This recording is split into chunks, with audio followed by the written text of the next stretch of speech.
સુરત લિંબાયત વિધાનસભાના ધારાસભ્ય સંગીતાબેન પાટીલના જન્મદિવસને લઈ નવી સિવિલમાં દિવ્યાંગોને ટ્રાયસિકલ વોકર અને બાળકોને રમકડા વિતરણ કરાયા હતા. સુરત સિવિલ હોસ્પિટલમાં ઉજવણીનો માહોલ જોવા મળ્યો છે.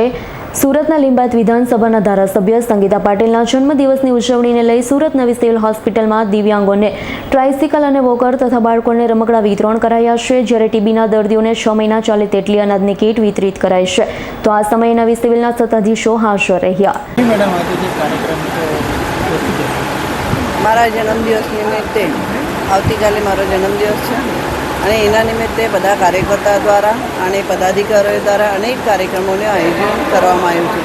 કાર્યક્રમો જે એવા છે કે સેવાકીય કાર્યક્રમ છે, લોકોનું હિત થાય અને સમાજને હિત થાય એવા ઉપયોગી કાર્યક્રમોનું આયોજન કરવામાં આવ્યું છે. જેવા કે સેવા સેતુ કેમ્પ હોય, પછી ચશ્મા વિતરણ શિબિર હોય કે પછી ગંગા સ્વરૂપા બહેનો હોય એમને કીટ વિતરણ હોય, અનાજની કીટ વિતરણ હોય કે પછી સાડી વિતરણ હોય, એવા સેવાકીય કાર્યક્રમ અહીંયા લોકો બધા કાર્યકર્તા મિત્રો દ્વારા આયોજન કરવામાં આવ્યું છે. આજે સિવિલ ખાતે જે ટીબી પેશન્ટ છે એ ટીબી પેશન્ટને આપણે દર વર્ષે જન્મદિવસના નિમિત્તે અને આમ બી આપણે કઈ 2 મહિનામાં આપતા હોય છે. જે પ્રોટીનયુક્ત જે કીટ હોય છે એ કીટ આપવામાં આવે છે, પ્રોટીનયુક્ત આહાર આપવામાં આવે છે.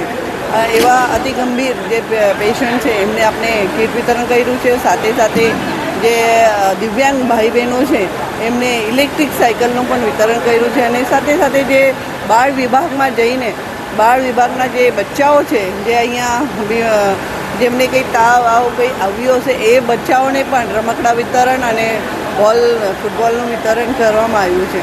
આવા સેવાકીય કાર્ય કરવા માટે જે આદરણીય વડાપ્રધાન શ્રી નરેન્દ્રભાઈ મોદી સાહેબ હંમેશા આપણે પ્રોત્સાહિત કરતા હોય છે અને જેના લીધે આજે ભારતીય જનતા પાર્ટી એ સેવાકીય કાર્ય કરવા માટેની પાર્ટી છે અને એટલા માટે આ સેવા કાર્ય અમે આજે જન્મદિવસ નિમિત્તે મારા બધા વિસ્તારના લોકોએ કર્યા છે.